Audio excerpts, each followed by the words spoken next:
продолжение ранее высказанных предложений хотел бы остановиться на вопросе конституционного закрепления возможности установления в отдельных регионах специального правового режима. Как было уже отмечено, в современных условиях государство все чаще использует дифференцированные модели развития. Это объективный ответ на конкуренцию за инвестиции, технологии и человеческий капитал. Вместе с тем, любые решения такого рода затрагивают основу государственного устройства и потому требуют прямого конституционного основания.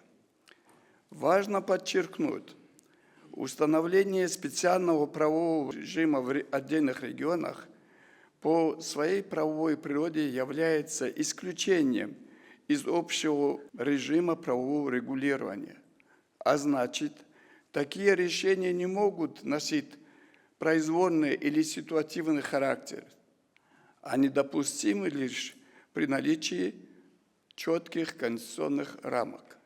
Именно поэтому предлагается закрепить в Конституции норму, предусматривающую возможность установления специальных правовых режимов для отдельных регионов на основании конституционного закона. Принципиально важно, что речь не идет об отказе от конституционных принципов.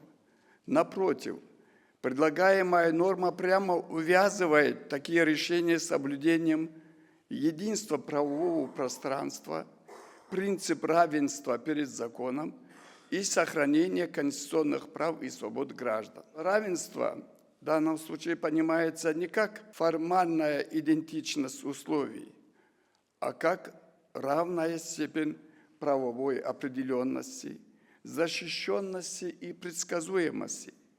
Конституционное закрепление позволяет заранее определить прозрачные критерии дифференциации и тем самым исключить риски произвольных решений.